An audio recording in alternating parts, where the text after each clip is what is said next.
Staying on comps, I'll stay just about anywhere except Oyo. So we just stayed 3 nights at Palms, and we were going to go over some of our thoughts. By the time you finish this video, you have a good feel for the Palms and whether it might be a good place for you to visit. We're going to cover first food, then rooms, and you will get access to 2 room walkthroughs, 1 regular room and 1 suite, gambling, and some other hidden gems. We've gambled at Palms for a long time, but this is probably the first time in 3 years that we've stayed at Palms. 2 or 3. I think the pricing's pretty good here.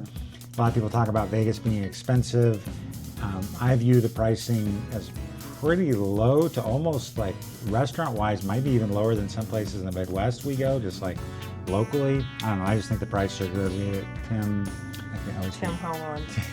Ho Wan. Last night we had, 3 dim sum dishes and a drink, and it came to like $33, which seemed pretty reasonable. Food court has a decent variety. There's Earl's Sandwich, there's Coffee Bean, McDonald's, there's a new mochi place that has Korean corn dogs and mochi donuts and malasadas and some other things that look pretty good. I don't know of another casino that has a place where you can buy mochi donuts, so that's exciting. It's very new. They closed the barbecue place. It's being replaced by something else. They also have a steakhouse, which we ate at a couple nights ago. It was not my favorite steakhouse in Vegas by leaps and bounds. The food is very complicated. There's a lot of stuff on top of everything, and I have a very diverse palate. We've eaten food all over the world. I will try just about anything.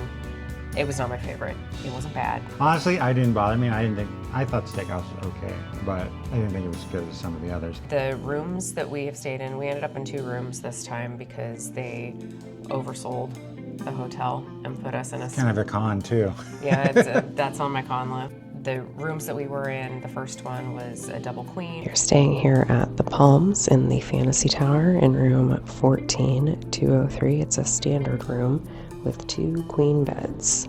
Let's take a look. As we come into the room, we've got some artwork here on the right. And then if we take a look back over to the left, we've got a small closet. It's pretty small. Not a lot of room for stuff. There are no robes, no slippers, nothing like that. There is a safe. Problem with this one, the battery is almost dead, so the safe does not work. We'll have housekeeping fix that in the morning. Then if we take a look over to the right, we've got the bathroom. We've got a very nice sized shower with a bench.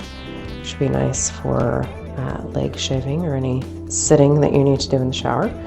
I have not used the shower yet, so not sure what water pressure looks like, but we've got a single sink here.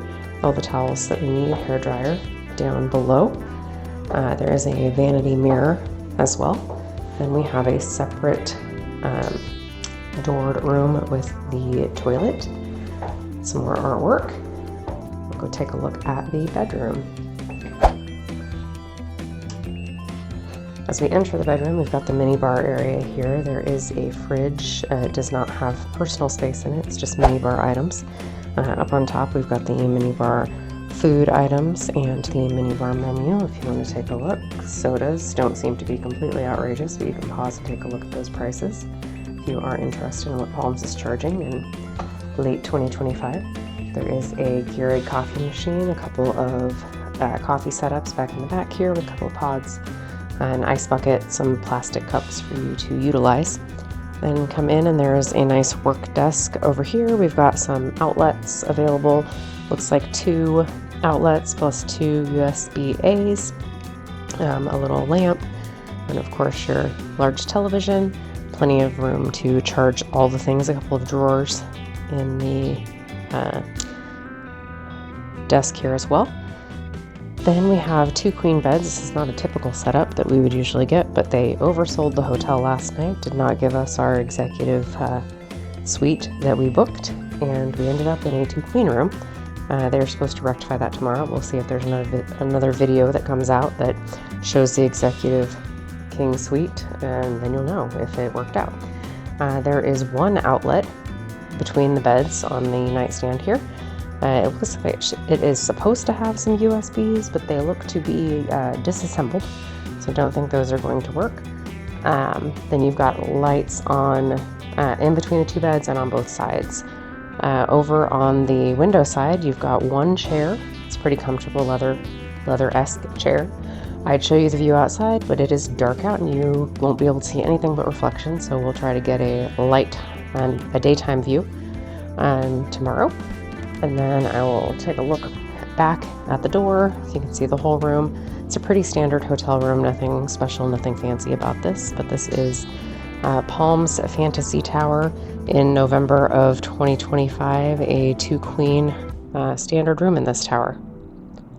The oversold issue. We arrived before check-in time. We're told our room's not ready yet. We'll get a text. We waited more than 2 hours for a text that never came. Went back to the desk, which then was an hour after check-in time. And they said that they didn't have any rooms, went to the back, searched, said, oh, okay, we'll give you a room with 2 queens instead of a king, but it's exactly the same room otherwise. Lies. We booked an executive king in the Fantasy Tower, and what they gave us was a standard room with 2 queens. When we originally got here, before they talked about not having rooms ready, they pulled out a brochure that had floor plans for available rooms that were an upsell, and talked about how typically this room that they're offering us is $5,000 a night. They would give it to us for $700 a night. And it's a nice room. It was well worn though. Like I've never seen you go to the front desk and they like whip out this 3-ring sheet binder and they're of- like, you can have this room at normally $5,000. We'll give it to you for $700 a night. $700 a which is night. a lot when you're coming in for a comp room. So that was just, it was disingenuous that they knew they didn't have a room for us and they immediately tried to upsell us when we walked in the door. That was disappointing. We did tell them that if it was the real world suite, we might pay $700 a night for that one. A lot of nostalgia for that one. That was not available. Staying here at the Palms in room 10230. It's an executive suite in the Fantasy Tower. It's got 1 bedroom and a living room. Start on the right here with the closet. Got an extra pillow and blanket, and the safe is in that closet. Conveniently, the light turned off as I showed you that. And we are going to come in, and we've got a nice storage area here with television and couch with a couple of little tables. And then we have another television and some more storage area. The mini bar is in this setup here. The cold mini bar down below, and the room temperature mini bar with a Keurig and coffee setup on top, along with our second large television and a work area with the telephone. You've got a great view of Allegiant Stadium and the Strip, as long as it is not raining like it is today on the 1 of 2 days it rains in Vegas per year. You've also got a view of the Orleans over that direction. We've got a nice dining table set up for 5 here with some photography art on the wall. So here's a view back into the living area, all the way around before we hop into the bedroom. So now let's go into the bedroom. Bedroom has a nice king bed and a Herman Miller style chair that I'm told is very comfortable. There's also some more storage and a television in this room. We've got the same view out the bedroom here. Not great with all the lights on and a gloomy day, but it exists nonetheless. Lots of pillows on the bed, never in need of pillows at the Palms. I love that they have the extra pillow in the closet too. Then we come into the bathroom. We've got a stand-up shower.